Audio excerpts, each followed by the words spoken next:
Hello, কী অবস্থা, কেমন আছেন সবাই? নতুন আরও একটু ভিডিও নিয়ে আসলাম আপনাদের সামনে। তো গত মাসে আমি গিয়েছিলাম ভোলাতে। তো ভোলা থেকে আসার সময় আমি মোটামুটি প্রায় 10,000 টাকার মতো মাছ কিনে নিয়ে আসছিলাম। তো আপনারা জানেন যে ভোলাতে কিন্তু প্রচুর পরিমাণে ইলিশ, তারপর হচ্ছে নদীর আরও অনেক রকমের মাছ পাওয়া যায়। তো মাছ নিয়ে আসার পরে যখন আমার অফিস কলিগরা জানছে যে আমি এতগুলো মাছ নিয়ে আসছি, তারপর থেকে ওরা চিল্লাপাল্লা শুরু করছে মাছ নিয়ে আসা দেওয়ার জন্য। তারপরে এই মাছগুলো আমার এক ছোটো ভাইয়ের মাধ্যমে ভোলা থেকে নিয়ে আসছি, প্রায় 30-35 হাজার টাকার মতো মাছ। তো এগুলা নিয়ে এসে হচ্ছে যে আমার আরেক কলিগের বাসার নিচে গ্যারেজে আর কি এগুলা ভাগ বাটোয়ারা শুরু করছি। তো ওই জিনিসগুলোরই হচ্ছে ভিডিও আকারে আর কি আপনাদের সাথে শেয়ার করার জন্য এই ভিডিওটা করা। তো দেখতে থাকুন আমাদের এই ভিডিওটি, আর সাথে কিছু দুষ্টামির কার্যকলাপও।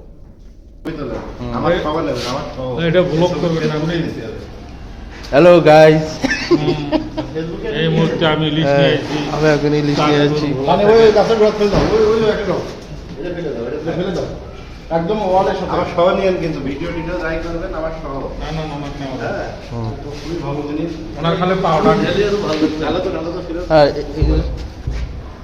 ঢালো ওই সাইডে দাও। হচ্ছে এটা আমার কালকে বড় রান্না হবে। ওনার খালি পাউডার দিয়েছে। পাউডার কি উড়ে গেছে নি? আপনার সব ছোট চিংড়ি, ছোট। হ্যাঁ, বের করেন যদি এই চিংড়ি মাছ আপনি কি করবেন? দুইটা মানে একটা চিংড়ি ছাড়ছে। ও সেই আস্তে এই নদীর নাকি স্যার? এই মাছটা আইডারে সব এই পাশে। এই পাশে দাও, এই জায়গাটা দাও। আর এই যে দুটোতে দুটো না ওই জায়গায় এটা তো আর না। হ্যাঁ, সবাই দাও। ওগুলো সবাই তোরে আল্লাহ এটা দাও, এটা দাও, এটা দাও। প্রান্তিক ভাই খেলা বড় চিংড়ি নাই দেখাই এটার সাথে লটে গেছে। ওই চিংড়ি দাও। চিংড়ি না, চিংড়ি আইডের সাথে লটে গেছে একসাথে। হুম হুম।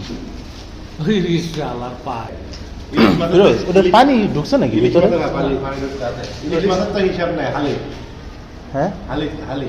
হালি, কিন্তু ওজন দেওয়ার সময় তাহলে ওইভাবে ইয়ে করে দিবে না? ওই কার কেমন হলো তাই? হ্যাঁ, ধরো কথা তুমি একালে নিলাম, ছোট দাও। বড়গুলোর তো আলাদা। বড় গুলো আগে ভাগ করো। এ কিন্তু বড়র মধ্যে এগুলা। এটা মানে এটা এই পাশে মনে হয় নাকি? হ্যাঁ, না দেখে নাও।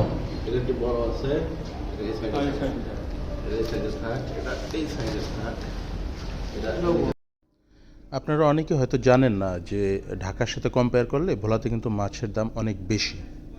এনিওয়ে, তো মাছ ভাগটাক আমাদের প্রায় শেষ। তারপর হচ্ছে আমার কলিগের বাসা হচ্ছে উপরে, ওই জায়গায় আসলাম, এসে কিছু নাস্তা পানি করে তারপর হচ্ছে আবার অফিসে চলে আসছি। তো ভালো থাকবেন সবাই, এ পর্যন্তই, আল্লাহ হাফিজ।